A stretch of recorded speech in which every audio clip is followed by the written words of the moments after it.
Welcome to another episode of the DVO show. I am your host, DVO, Derek Van Otten. I appreciate you listening. And this week's episode, I kind of hinted about it on the last episode, and it's about leveling up. So what do I mean by leveling up? And you can take it any way you want, but I'm talking about going to that next level, whatever it is that you're trying to reach in life. Maybe it's a promotion at your job. Maybe it's something you're trying to attain. Maybe it's a mindset. It can come in many different forms when I'm talking about leveling up.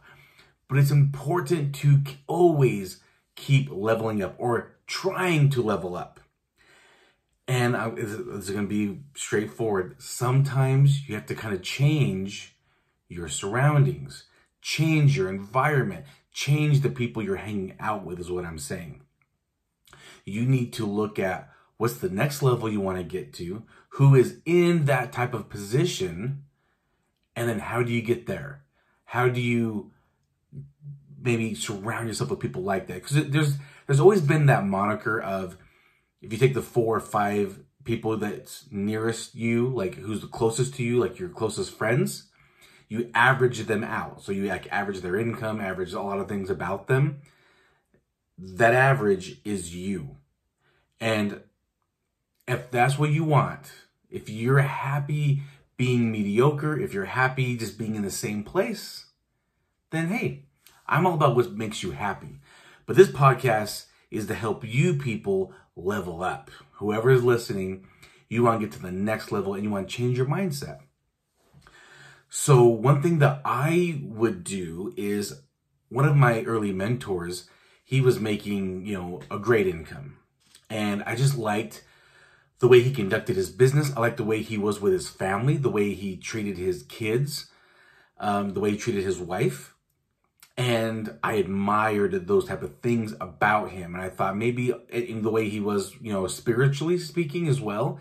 And I thought there's a reason for his success. And then maybe it's about the way he treats other people around him. So even when people were not to his level, he would still try to help them get to his level, if that makes sense. And that's why it's important to level up. Get and find people who are above you on the next level and try to hang out with them, try to be like them, try to emulate them, because success oozes from people and you can kind of get some of that. All right. I'm not saying that you can get their success. I'm just saying it rubs off like personalities. I mean, if you look at some of your close friends, you guys probably dress alike. You probably talk alike. You probably eat the same type of foods when you go out to eat. You probably have the same type of lifestyle. Again, if that's what you want, that's not a problem. But if you're trying to attain, greatness, if you're trying to get to success, you sometimes have to just try to find other people who are being successful and try to get to their level. And maybe you're listening to their podcast or watching their YouTube videos. You're befriending them. You're taking them out to eat and talking with them. And sometimes you might not hang out or talk with the same people you usually do or that you spend a lot of time usually with. And I just want to let you guys know that that's okay. And your real friends will understand. Now, I obviously know some people change. They try to change too much and they're really not themselves. And of course that's, annoying and weird. But people that are leveling up, they do change. And you have to accept that. Don't be mad at your friends. If they're trying to do great things, don't be mad at them if they don't call you as much or hang out with you as much. And maybe they're hanging out with other people or newer people. Don't be mad at them. All right. They're trying to do great things for themselves because maybe they're, whatever reason, they've got kids, they've got a spouse, and they're trying to make the best lives for their family. There's nothing wrong with that. So you always should be seeking ways to level up. Maybe you're reading books. I already talked about listening to podcasts, finding those people and surrounding yourself with them. There's a lot of different ways to do that. And it's important to do that. You need to level up so that you're not stuck. You don't want to be stuck. A lot of people that I meet with and that I coach with and I sit down with, a lot of them are very average or mediocre. And that's okay. If If that's what they want to be, that's fine. But I can tell there's a lot of people that are not happy with their situation. They're not happy with where they're at. They just don't know what to do. They don't know how to get there. And usually that's when they call me and I come talk to them. So one ways you can do that, again, I talked about listen to podcasts, watch YouTube videos, listen to books, read books, surround yourself with different people. Find someone that you look up to. And there's a lot of people that I look up to that are not around me. I can't meet them. They're just across the country, or they're in another country. And it's not going to work out. They're not going to respond to me. I'm so small in this world compared to everyone else that's reaching out to them. But they have content out there, and I consume their content, and I listen to what they're saying, and I'm digesting it, and I'm trying to, put it back out there in my way. And just know that your opinions and your ideology, they change with that. So when you're at the point where you're trying to level up, and this is when I think people are really getting woke. You hear that term woke used a lot, but really I think being woke is surrounding yourself with people that are a higher level than you. John Maxwell, he says, if you don't know who John Maxwell is, he's written a ton of books on leadership, and one of the things that he talks about, I've watched a lot of talks of his, is if you think of a scale. And again, he talks a lot about leadership. And he said, if you think of leadership on a scale of 0 to 10, you want to find out where do you fall in on that scale of 0 to 10 on your leadership? And how do you get to that next level? So if you're like a 5, you're in the middle of that range of leadership skills, and you want to get to a 6 or 7, then you need to be hanging out with like 9s and 10s. Okay, because you're not going to get to that point right away. You need to get to the next level. You need to go up levels. I was very fortunate that I ran across the mentor that I did in my early stages of entrepreneurship, because he really taught me a lot. And there was a point where I didn't hang out with my friends as much. My friends, my time was usually spent. I had a job. I worked night shift, and I worked a job. I think like 2 p.m. to 11 p.m. was my schedule, something like that, like 2 p.m. to 11 p.m. I was middle management in this company. And when I met him, again, he was making great income. He was making 6 figures, had a great family life from what I could see. And I know, obviously I spent a lot of time with him, and I do know that's a fact. And, he introduced me to a lot of different aspects I never thought of before. He helped me level up. I was probably in my leadership skills, started off at my job, I was probably a level 0, really, right? And then my job, they provided information and they provided people to speak, and it helped my leadership skills. I probably got to maybe like a 3, I would say. And, meeting one of my first mentors, and him engaging with me and helping me get to next levels. I think he helped me get to much higher levels. If I were to look at him and gauge him, I would probably say he's like a 9, an 8 or 9. So here I was, maybe a 3, and he was helping me get to those next levels. I was hanging out with an 8. And luckily he was financially vested in me, because my success, he benefited financially from that. So he had no problems spending time and nurturing and mentoring me. And, I think of him and his whole family just so close, like some of my closest friends. They're such great people, and I'm so thankful that he came into my life. But he helped me level up, because he kept introducing me to more people. So again, he was maybe an 8 or 9 if I were to give him a rating. Here I am at 3, and he was introducing me to 4s and 5s and 6s and 7s along the way, as I could progress up in my leadership skills. And that was important to me, and so it was important. And then I got another mentor that worked closely with me. He helped me take one of my businesses to the next level.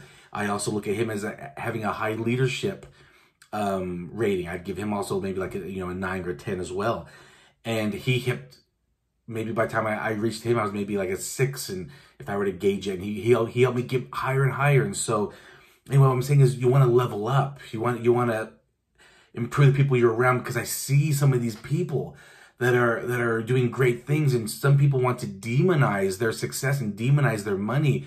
But I see them talking, and they're talking about, okay, hey, it's almost Christmas time. Let's find a restaurant. Let's find a waiter or waitress who might be struggling this season, and let's all go in there, and let's all order big meals and eat a lot of food, and at the end of the night, let's leave $1,000 tip.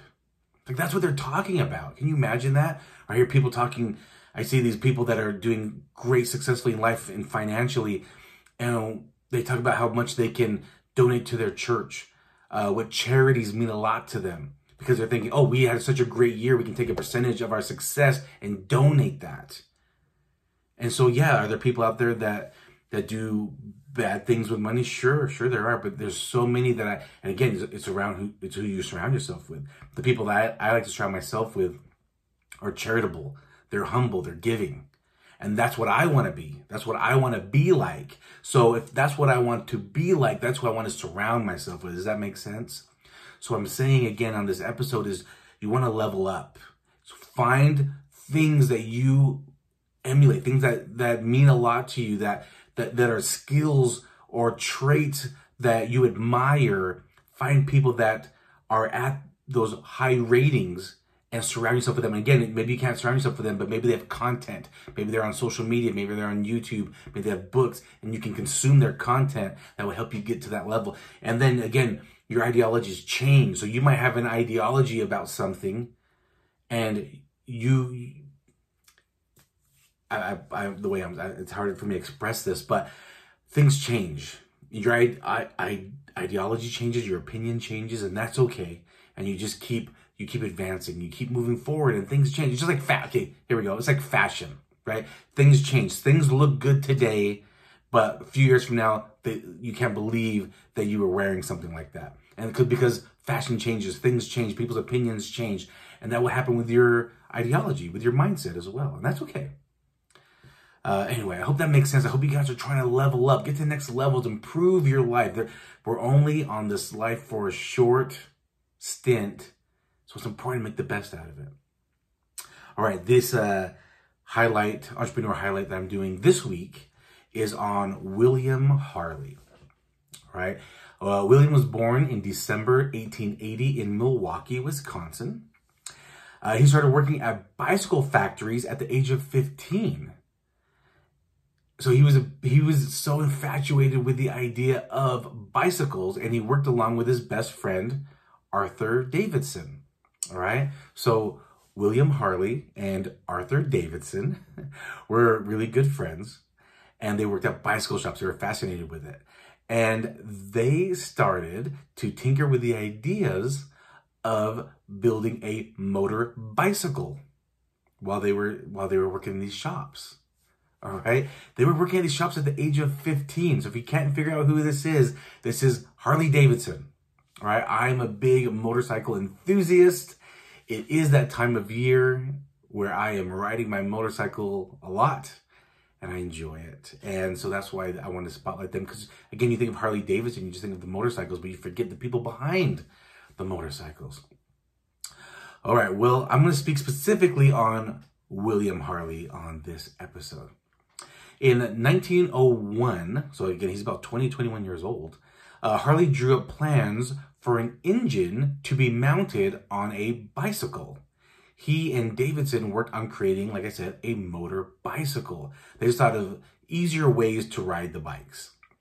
When Harley was not spending a lot of his time on the prototypes for motorcycles, he was pursuing a degree in mechanical engineering from the University of Wisconsin-Madison, and he did earn that in 1907. The company Harley-Davidson was founded in 1903 in Wisconsin. So it was William Harley, Arthur Davidson, and Arthur's two older brothers that did it. So it was actually William Harley and three Davidson brothers. Okay, that's who started the company together. The older Davidsons, they had kind of different things to offer. You know, their mindset, their ideologies, their skills. They brought all of that together, and they created the company in 1903. And they started it in the Davidson's garage. In 1907, Harley created the world's first two-cylinder motorcycle engine, and he patented the V-twin engine. By 1909, they had their own factory with 35 employees, and they were building 1,000 bikes a year. In 1910, Harley married Anna. They had 3 children, Anne Mary, William J., and John. And the reason why it's Harley-Davidson instead of Davidson Harley, because again, there was 3 brothers, is because William Harley, it was his idea all along to create the motorcycle. It was always his idea. It was his brainchild. He always drew up the patterns. He was a draftsman. He was always coming up with prototypes. He was a perfectionist, and he was in charge so much, and that's why the name is Harley-Davidson.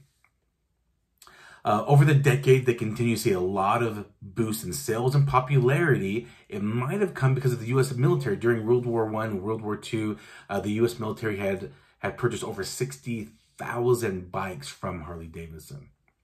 William Harley served as chief engineer and treasurer of Harley-Davidson until his death in 1943 at the age of 62 from heart failure. William Harley was inducted into the Motorcycle Hall of Fame in 1998, and one of my favorite quotes of Harley was this: "Life offers few guarantees, but generally, the harder and longer you work, the more likely you will succeed."